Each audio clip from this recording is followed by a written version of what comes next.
Good morning, everyone. Happy Thursday. It is May 14th. Lisa and Scott with you here this morning, and we caught Robert in the studio. Yeah, so. perfect time. Yeah. Pinch hitter for weather. Yeah.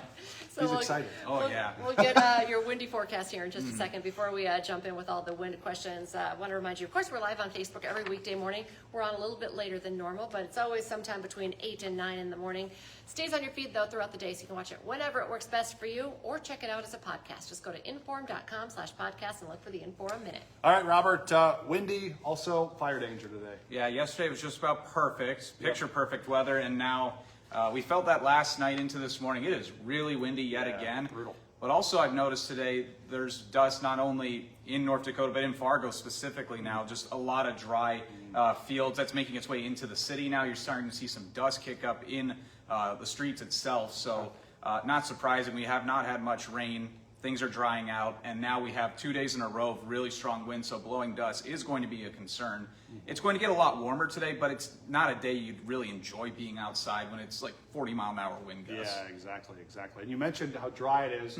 When's our next best chance of getting some rain here? That will be towards the end of the weekend, going into Sunday evening into Monday. Much needed rain, not just for, of course, farm fields for crops growing, but just getting the field saturated a little bit. So the next time it is a little bit windy, hopefully won't have as much dry dirt kicking around. Yeah. Sounds like there was also some showers today, but maybe just not here in our area. Very, very sparse. We're seeing that move through this morning, some up to the north. Now, there's a little bit of a oomph with them just because it's so windy out already. Some of those showers have a little bit of some gusts to them on top of the winds already. Nothing severe, of course, but after we get through that today, it's just dry, windy, and not a time to have any kind of open flame outside. For sure. Definitely got to be careful. And then 10-day forecast here, looks like temperatures drop off a little bit. Yeah, well, one part of that is with the rain, we are cooling things back down. And then next week, we slowly inch our way back up, not close to 80 degrees, but we do get out of the 50s that we could be seeing at the start of early next week.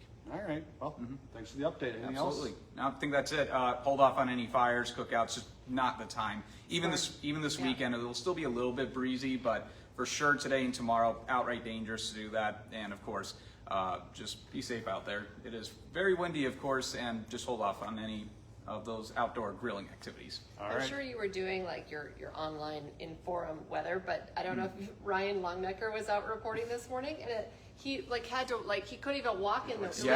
He was leaning forward, like it looked like he was in a hurricane. It was And his like, mic was just garbled with the wind. Yeah, you you couldn't hear couldn't- anything. Did you see any of that? I did not know because I was recording hard at work. I was recording a lot of videos with a lot of red on the map representing the red flag Yeah, one. I So, bet.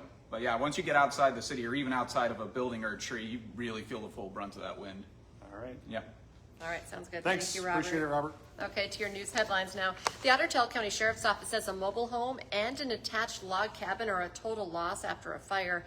It happened Wednesday afternoon in a rural area north of Bluffton. The Sheriff's Office says a separate wood building was also damaged. We are still working to find out if anyone was hurt.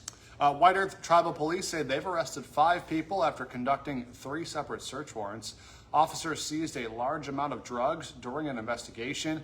They also filed reports with the Indian Child Welfare, and investigators say more arrests in this case are expected. The Becker County Sheriff's Office has released video of a chase in White Earth that ended with a man dead. Authorities say last Friday a deputy recognized the driver of an ATV as Michael Azure, and they said that Azure's driver's license had been canceled. Investigators say Azure took off, leading them on a short chase. Deputies later found the abandoned ATV in a field and say Azure was found unresponsive in a nearby wooded area. The cause of his death is still under investigation. The North Dakota Highway Patrol has identified the woman killed in a rollover crash west of Kensal. Troopers say Faith Eli was driving a Chevy Silverado on a gravel road Monday. The pickup went off the road, it rolled. She died. Investigators say she was not wearing a seatbelt. A Moorhead mom is in court for a pretrial hearing today, charged with killing her 20-month-old son. Valerie Zamora is charged with second-degree murder. Her son died last May.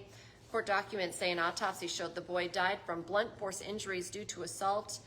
There's no trial date listed on the court calendar as of this morning. A Moorhead man accused of firing at a vehicle, which led to a shelter-in-place order, is in court today. It happened the morning of April 17th. Police say he fired 4 gunshots at a vehicle that his roommate was driving. The victim was not hurt. The suspect, Malachi Shubayash, is now facing charges for attempted murder. North Dakota's Health and Human Services says it's now monitoring 5 people who may have been exposed to hantavirus overseas. HHS says it has been in contact with all 5 people who are following CDC guidelines.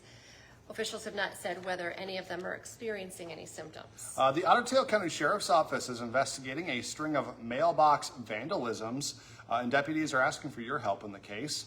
They say the boxes appear to have been hit with significant force. So far, 9 mailboxes have been reported damaged in an area just north of Fergus Falls. If you have any information, you're asked to call the Sheriff's Office. Hot Mike with Don Mizzo coming up this morning, 9 to 11 on WDAY Extra. Scott thought he could go to sleep last night. The game was all done, not so. Had good thoughts going to bed and woke up was like, what the heck happened? The Wild made the wrong kind of history last night in Denver, blowing a 3-0 lead. That's when you went to sleep, right? Thought it was all taken care of? Yeah, thought it was done. What happened? Colorado came all the way back and eliminated Minnesota with the win. Dom will have full reaction from the Mile High City as the Wild season is now over.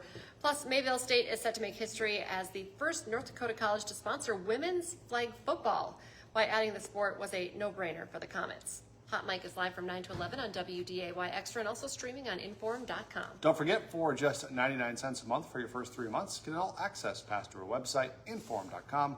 Go to inform.com/subscribe to get that deal.